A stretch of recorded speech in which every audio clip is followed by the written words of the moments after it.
Rome. August 410 AD. The city that stands forever. That is what the 800,000 people who live here believe. That is what their fathers believed. That is what their fathers' fathers believed.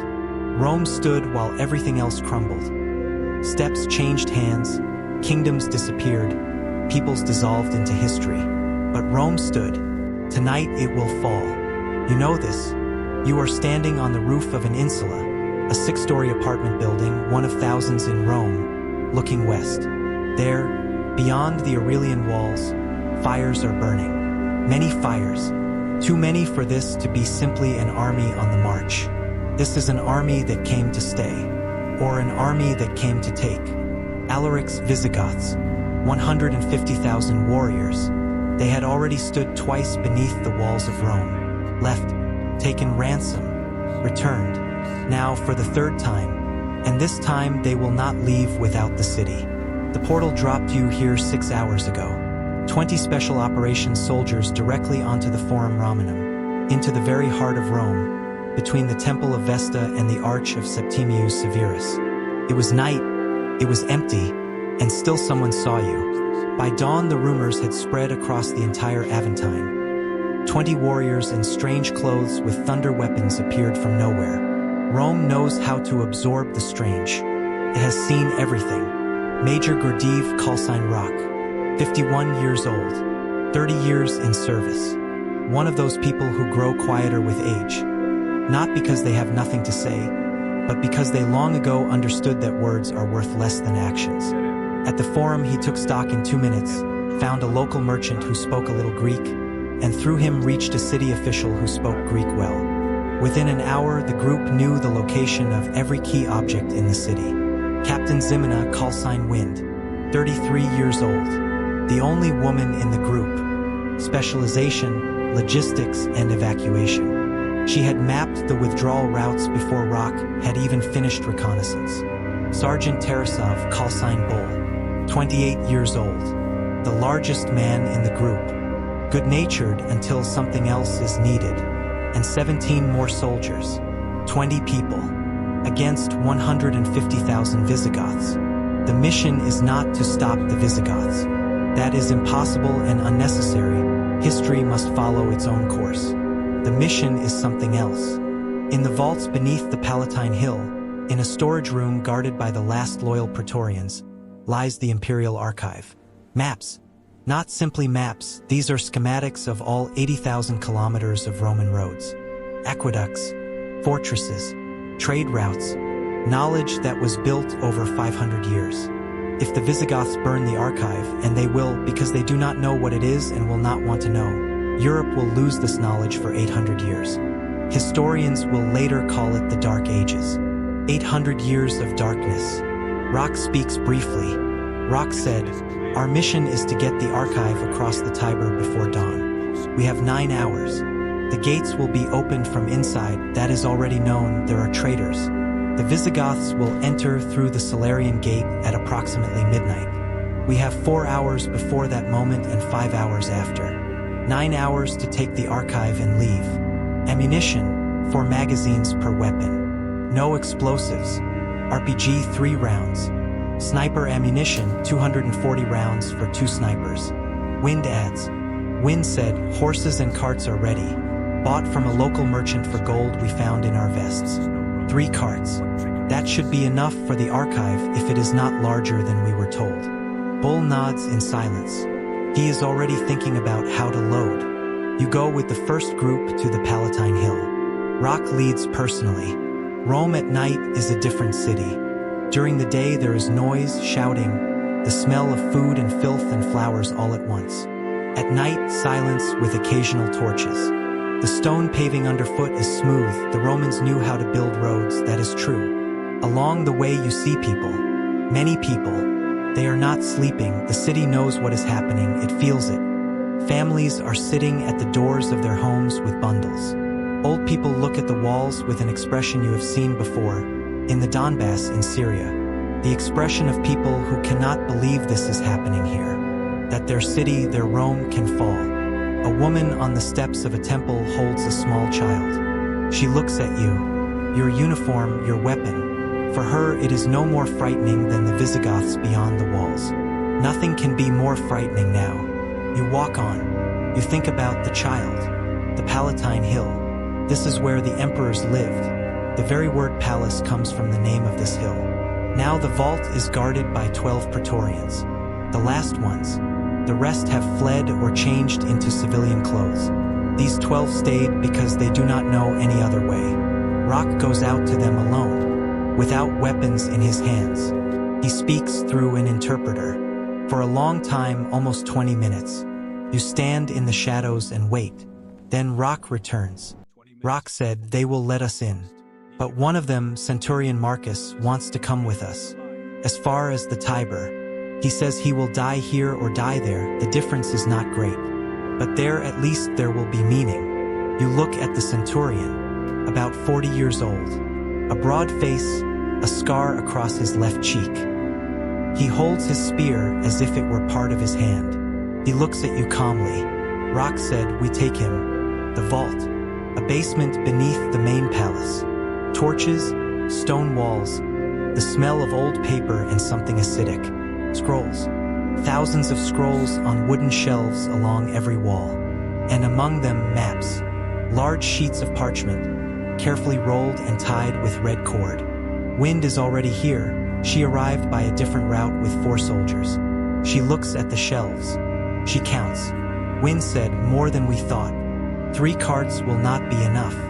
We need 5 at minimum." Rock said, "How long will it take to find 2 more?" Wind said, "An hour. Maybe an hour and a half." Rock said, "We have 3 hours before the gates. Go." Wind leaves with 2 soldiers to find carts. You stay to load. The work is physical and monotonous. You take a scroll, pass it, they stack it. You take the next one. Centurion Marcus works beside you, in silence, quickly, without questions. He works well. Bull organizes the chain.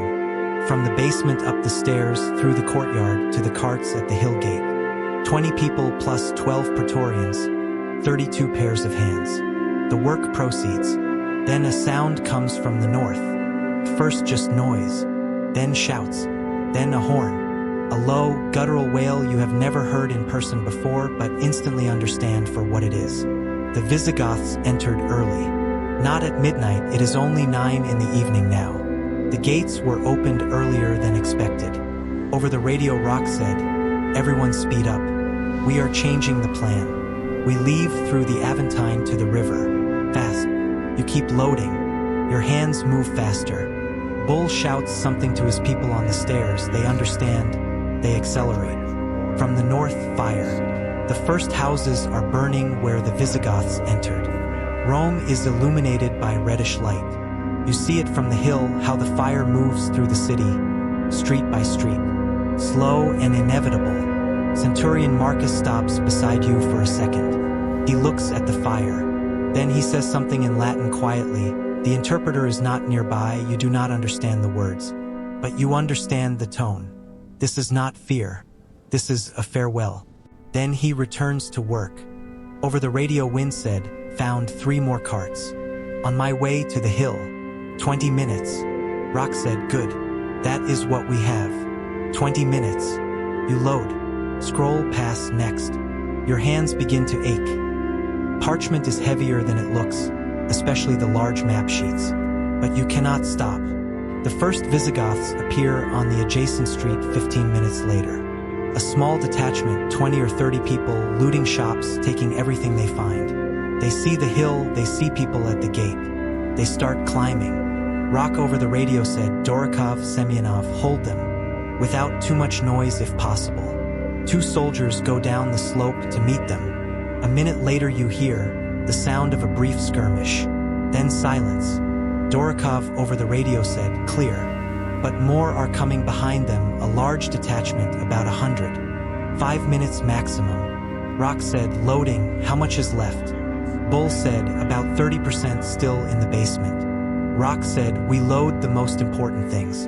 Maps, all of them. Everything else as possible." Wind, "Where are you?" Wind said, "Approaching. I can see the hill." Wind appears with 3 carts and 6 horses. Behind her, her 4 soldiers. They turn the carts, begin loading in parallel. 100 Visigoths are climbing the hill slope. Rock makes the decision in a second. Rock said, "Snipers, position. Everyone else, we keep loading. Do not stop." 2 snipers take position on the hill wall. They begin to work methodically, targeting the detachment commanders. Without commanders, the Visigoths slow down, lose direction. That buys time. 7 minutes. In those 7 minutes, they manage to load another 20%. Total 70% of the archive on the carts. 30 remains. Rock said, "We leave. We abandon the rest." You look at the shelves with the remaining scrolls. You know what this is? Someone's 30 years of work, someone's 50 years of work. Knowledge that someone gathered their whole life. You leave it. That is also part of the work, knowing what to leave behind. The carts move through the Aventine toward the Tiber. 6 carts, 20 soldiers, 12 praetorians. Centurion Marcus walks beside the first cart. He holds his spear. He looks ahead. The Aventine at night. The streets are narrow, barely enough room for the carts. From all sides you can hear shouts, roaring, the sound of destruction. Rome is being sacked. For the first time in 800 years. People run out of their homes and hide again. Someone runs toward the river. Someone simply stands in the middle of the street and does not know where to go. The woman with the child, the same one from the temple steps, you recognize her, is running alongside the cart. The child is crying. She is not crying. She is just running. You look at Rock. Rock looks straight ahead. Then Rock said without turning, "We take them." The woman and child are placed on the first cart on top of the scrolls. Behind them more come running, an old man, 2 men with their families. The carts are overloaded. The horses move more slowly. You think, this is the wrong decision from a tactical standpoint. Then you think, it is the right decision from every other standpoint. On the approach to the Tiber, a Visigoth detachment blocks the street. About 50 people. They see the carts, they see the people. The commander shouts something. Rock stops the column. He looks at the situation for 3 seconds. Then Rock said to Marcus, through the interpreter, who somehow Wind had been carrying with her this whole time, "Tell your men to stand beside ours, shoulder to shoulder, so they can see." Marcus tells his praetorians. They take position, 12 men in full armor with spears and shields. Beside them, 20 special operations soldiers in tactical gear with assault rifles. This looks strange and imposing at the same time. 2 millennia of military thinking stand shoulder to shoulder. The Visigoth commander looks at this for several seconds. He says something to his men. They step aside. Not from fear, from incomprehension. Sometimes incomprehension works better than fear. The column passes. The Tiber. The riverbank. There are already many people here. Romans fleeing toward the crossings, toward boats, toward any means of getting to the other side. Chaos, shouts, jostling. Wind had already arranged it. An hour earlier, while they were loading the archive, she had sent 2 soldiers to secure the crossing. 3 large flat-bottomed boats are waiting at the dock. The boatmen are frightened, but gold calms better than words. The carts to the bank. Unloading. Scrolls onto the boats. Carefully, despite the haste, because Wind is watching, and if a scroll falls into the water, she will talk about it later and at length. The civilians board too. The woman with the child sits on the first boat. The child has stopped crying, looking at the water with the childlike curiosity that is stronger than fear. Centurion Marcus stands at the dock. He looks at the river, at the far bank. Then he turns and looks at burning Rome behind him. You approach him. Through the interpreter you ask, "Are you coming?" Marcus is silent for a second. Then he speaks. The interpreter translates. He says Rome is not in the stones. Rome is this. And he points at the scrolls being loaded onto the boat, at the people crossing, at his praetorians helping carry the cases. Then he says more. The interpreter said, "He is coming." Marcus steps onto the boat. His praetorians follow. Loading is complete. The last scrolls on the last boat. Rock counts the people. All 20 are here. The boats push off from the bank. You look at Rome from the water. Several districts are burning in the north and west. Most of the city is still untouched. That will come later, that will be later. Now you can see the silhouettes of buildings against the orange sky. Columns, arches, domes. Still standing. Rock sits down beside you on the edge of the boat. He is silent. Then Rock said 70%. You said yes. Rock said that is enough. You think, is it enough? 70% of the maps of all the empire's roads. 70% of the knowledge built over 500 years. Is it enough for the Dark Ages to be a little less dark? You do not know. No one knows. That is one of those things that cannot be verified. The far bank of the Tiber. The boats dock. The soldiers go ashore. They help the civilians. Centurion Marcus is the last to step off. He sets foot on the ground, looks back at the river. Wind is already organizing the next stage. Carts are waiting here, hired in advance. She had foreseen everything. The scrolls are reloaded. The column heads south, away from the burning city. Over the radio, Rock said, the portal opens in 40 minutes. Coordinates 3 kilometers south. We move. You walk in the column. Beside you, Bull silent as always. Then he speaks suddenly, quietly, not addressing anyone in particular. Bull said, I thought it would be warmer in Rome. You look at him. He looks straight ahead. Serious. You said, August. Should be warm. Bull said, maybe it is the fires. The smoke makes it cooler. You think that smoke does not make things cooler. Then you think, maybe he is just talking to talk. Because after something like this, sometimes you need to talk about something simple.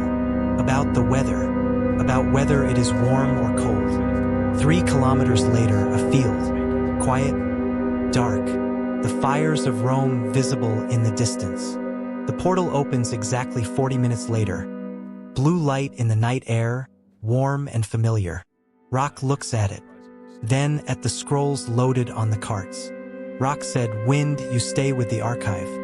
Find a monastery or a library, there are some here. Hand it over to the monks. They will preserve it. Wind looks at him. Then she nods. She knew Rock always thought one step ahead. Wind stays. With her, 2 soldiers voluntarily. Centurion Marcus stays too. He says he knows a monastery 2 days' journey away. His praetorians with him. Rock looks at Wind. Then Rock said, next month there will be another portal. Do not be late. Wind said, I am never late. That is true. You know it. The other 18 enter the portal. Rock last, he turns, looks at Wind and the 3 soldiers standing by the archive carts. At Marcus with his spear. He nods. He enters. The blue light closes. In the field remain 3 people, 12 praetorians, carts with 70% of the knowledge of the Roman Empire. And Rome burns in the distance. Orange on the horizon, already quieter, already smaller, as if it had grown tired of burning. Wind looks at Marcus. Wind said through the interpreter, do you know the way? Marcus said, I know all the roads. I am Roman. Wind looks at him for a second. Then, for the first time all night, she smiles. The column moves south, into the darkness, toward a monastery that does not yet exist on any map but will, and which will preserve these scrolls through centuries, through wars, through everything that is yet to come. 70%. That is enough. Rome burns. Wind leaves. Marcus leads. History continues. This video is a work of fiction in the genre of alternative history. What if? All events, characters, and scenarios are fictional, created exclusively for entertainment and educational purposes. The author does not promote war or violence.